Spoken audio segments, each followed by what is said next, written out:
now it's just like, man, you got to have that time where you just like disconnect from the scene, just the race. Like, and it's a race that I've created in my head, you know? But you have to step away from it.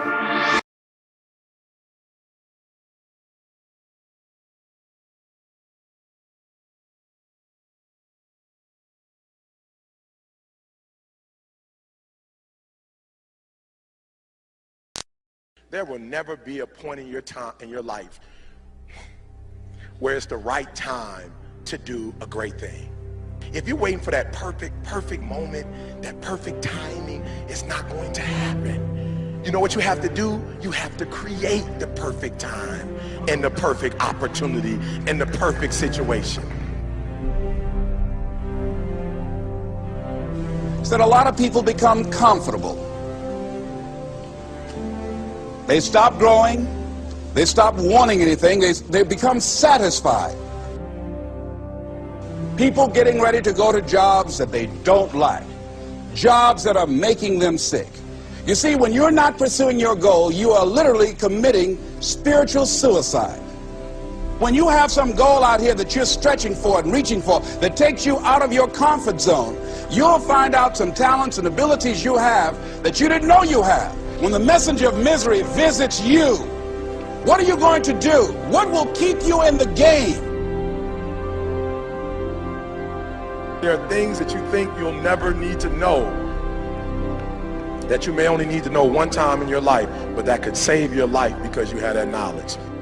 Unless you attempt to do something beyond that which you've already mastered, you will never grow. What is it that you looked at some point in time and you decided that you couldn't do it, that you talked yourself out of it? You're waiting on your next door neighbor to make it happen for you. It may not happen. If you're waiting on your mother or your father, they may be so ancient in their thinking that they don't understand this opportunity that you have. And if you're waiting on them, it may never get done. You don't beg average people to be phenomenal. You don't beg good people to be phenomenal. You just are phenomenal, and you will attract phenomenal. What reason can you remember that you can call on, that you can reach on, that can make you get back up? Find that reason.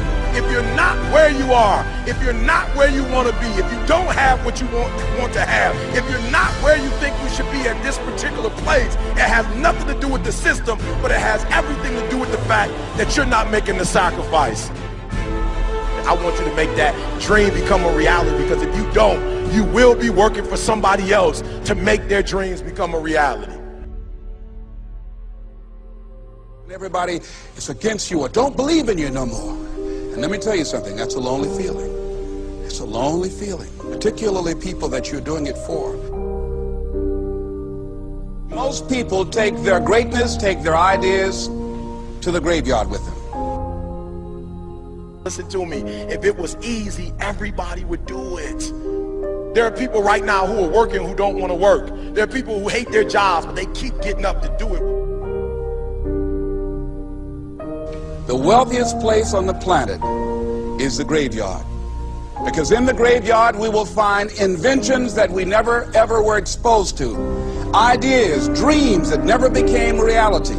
Hopes and aspirations that were never acted upon. Question is, what are you going to do with your time? What drives you? And greatness is a lot of small things done well. Day after day, workout after workout, obedience after obedience, day after day. When things don't work out for you, when things happen that you could not anticipate, what are the reasons that you can think of that can keep you strong? You will never ever be successful until you turn your pain into greatness, until you allow your pain to push you from where you are to push you to where you need to be. Stop running from your pain and embrace your pain. Your pain is going to be a part of your prize, a part of your product. I challenge you to push yourself. See, it's easy to be on the bottom. It doesn't take any effort to be a loser. It doesn't take any motivation, any drive in order to stay down there on a low level. But it calls on everything in you. You have to harness your will to say, I'm going to challenge myself. I mean that what you did last week don't count. Today is the only important day. There are 86,400 seconds in a day, and how you use those are critical. You got 86,400 today, and what you do today is going to cement who you are. Nobody's going to talk about what you did last week. That the biggest enemy you have to deal with is yourself. There's an old African proverb that says, if there's no enemy within, the enemy outside can do us no harm. You have this opportunity of a lifetime. It means absolutely nothing if you don't take advantage of it in the lifetime of this opportunity. I got a saying that when life knocks you down, try and land on your back, because if you can look up, you can get up. If you want a thing bad enough to go out and fight for it, to work day and night for it, to give up your time, your peace, and your sleep for it, if all that you dream and scheme is about it, and life seems useless and worthless without it. See, it's time now. If you want to make this your decade, you've got to start saying yes to your life. You've got to start saying yes to your dreams, yes to your unfolding future, yes to your potential, as opposed to saying no. When you die, die on E. Leave no dream left behind, guys. Leave no opportunity left behind. When you leave this earth, accomplish every single thing you can accomplish. Listen to me, you're going to be here one day, but you'll never get here if you give up, if you give in, if you quit. And finally, guys, you got to want to succeed as bad as you want to breathe.